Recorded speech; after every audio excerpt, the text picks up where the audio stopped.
আসসালামু আলাইকুম প্রিয় বন্ধুরা, সবাই কেমন আছেন? আশা করি সবাই ভালো আছেন। বন্ধুরা, বিপি নুরুল হক নূরের দেখুন যে এখন যে বর্তমানের অবস্থা আপনারা দেখতে পারতেছেন।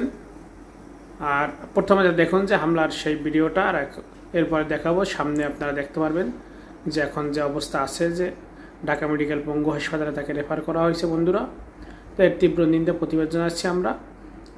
এগুলো কোনো সভ্য সমাজে এটা আমরা আশা করিনি, যেহেতু এই যে বিগত সরকারের নির্যাতন অত্যাচার, এই গণতান্ত্রিক প্রক্রিয়ার যে একসময় বিএনপিও তারাও কিন্তু একরকম সাইলেনের মতো হয়ে গেছিল। সেখানে আন্দোলনটাকে টিকিয়ে রাখা, সরকার বিরোধী আন্দোলন বলেন, দাবি দেওয়ানি আন্দোলন বলেন, সেখানে সোচ্চার ছিল বিপি নুরুল হক নূর।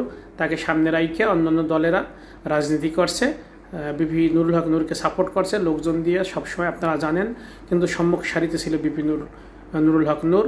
সেই বিপি নুরুল হক নূরের উপর আজকের যে হামলা, আমরা আবার তীব্র নিন্দা প্রতিবাদ জানাচ্ছি। এটা কোনোভাবেই কাম্য নয়। তবে এখানে নির্বাচন যতটা বিলম্বিত হবে, আমি মনে করি ততটাই এইরকম হামলা আরও দীর্ঘায়িত হবে সামনের দিকে। কারণ যে প্রশাসনগুলো আগে টাকা পয়সা খাইতো, যাদের সুযোগ সুবিধা বন্ধ হয়েছিল, এখন এই সরকার আওয়ার পর থেকে তাদেরকে আবারও টাকা দিয়ে তাদেরকে আবারও তারা এই যে আওয়ামী লীগ বিগত সরকার এবং জাতীয় পার্টির মাধ্যমে তাদেরকে পুনর্গঠিত বা পুনর্বাসন করার চেষ্টা করতে আছে।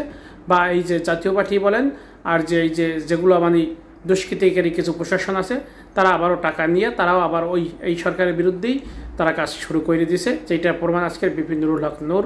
আমরা তীব্র নিন্দা আবারও প্রতিবাদ জানাচ্ছি। অবিলম্বে দৃষ্টান্তমূলক শাস্তি দাবি করছি সঠিক তদন্তের মাধ্যমে।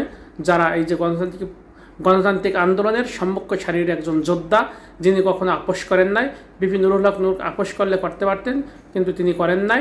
তিনি তার নীতি আদর্শের কাছে নিয়ে রাইখে গেছেন, অটল রয়ে গেছেন। তা আমরা এখনও বলবো যে দৃষ্টান্তমূলক যে তদন্তের মাধ্যমে যারা এর সাথে দোষী, দৃষ্টান্তমূলক শাস্তির জোর দাবি জানাচ্ছি। ধন্যবাদ, ভালো থাকবেন। আসসালামু আলাইকুম।